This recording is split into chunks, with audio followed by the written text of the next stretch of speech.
The WNBA trade deadline is August 7th at 3 p.m. Eastern. We've already seen one in-season trade, the Aces acquiring Alyssa Smith from the Wings. Last season, we saw the Lynx use the deadline to bolster their roster. So who could we see make some moves this year?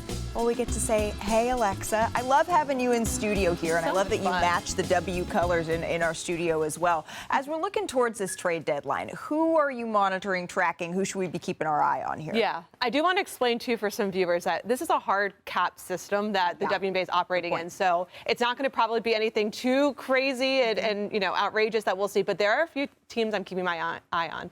Dallas is one of them. They're a team that you said already made an in-season trade to offload Alyssa Smith.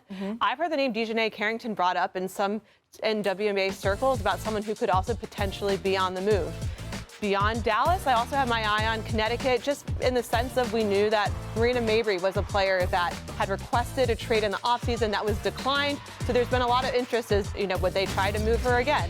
I've been told that Connecticut is listening, they're taking phone calls, but they're not actually actively looking to move anyone to shake up their roster too much at this point in time. So Marina Mabrey, for now, I think is going to be staying in Connecticut. Okay. The big domino that I'm really interested in is the Washington Mystics. This is a team that has surprised some people because of how they've outperformed preseason expectations, but they have an interesting mix of young talent that they can build around and also veterans that are on expiring contracts. If you're a team that wants to try and make a push, do you try to go after Brittany Sykes? Do you try to go after Stephanie Dolson? If you're Washington, do you entertain those offers? Do you try to maybe get a first-round pick out of it? Aaliyah Edwards already reported she's someone that could also potentially be on a move, a younger piece that kind of got lost in the shuffle of the rotation. So that's a domino that could impact some other teams. Minnesota, do they try to get in on that action too? Right. We'll have to see it for the next week or so. I'm a little bit surprised here looking at DC just because they've had this incredible season. Why not let this group run and see where you can go? Alexa, we always appreciate the insight. I really, really appreciate the time. Thank you so very much. All right, the trade deadline, as Alexa just outlined, fast approaching. We're in the final stretch of the season, right? So it got us thinking, who really are the contenders that we should be looking at? And who's a team? It feels harsh, Andraya. I like pretender. I like the Pretender's rough. rhyme. I love a rhyme, but contender, pretender feels a little rough. You get the gist, though. If you believe in a team, It's okay with it. Don't be soft. Okay, well, Coach is calling us soft, so I guess we need to get on board. Let's see who's contending, and if not, are they a pretender? First up, let's talk about the Indiana Fever here. Coming into the season, super high expectations for Indiana. Can they still contend, do you think, Andraya, this year? Contend for a title. Are we writing this down? That is a yes. Because someone just handed me this. Yes, we're writing it down. Yeah, we're using the highest Is technology. Indiana Yes. contender, pretender? Yeah. I just put a C. I have them as a contender. Well, there's an asterisk there. There's an asterisk because I think Caitlin Clark has to be healthy for them to be a The contender. C is also for Caitlin Clark. Well, that's fine.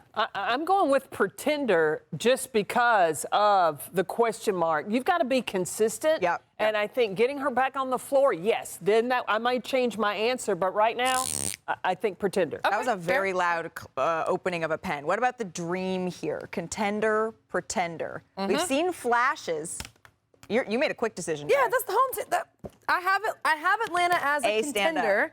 The three-point shooting, the pace that they play with, they do need to get Ryan Howard. I think Ryan Howard has to be healthy for Atlanta to be a contender. So I have some asterisks by these. I'm going contender, and that is if they keep Brittany Griner playing the way that she did against Minnesota. Yeah. Got to have that dominant presence, not just from Brianna Jones, but also BG, because I think they've got enough on the perimeter. All right, what about Phoenix? What about the Mercury here? Contender. I just believe in everybody. Keeping my C up. I love this belief, Andraya. Do I get one too? Yeah. Yes.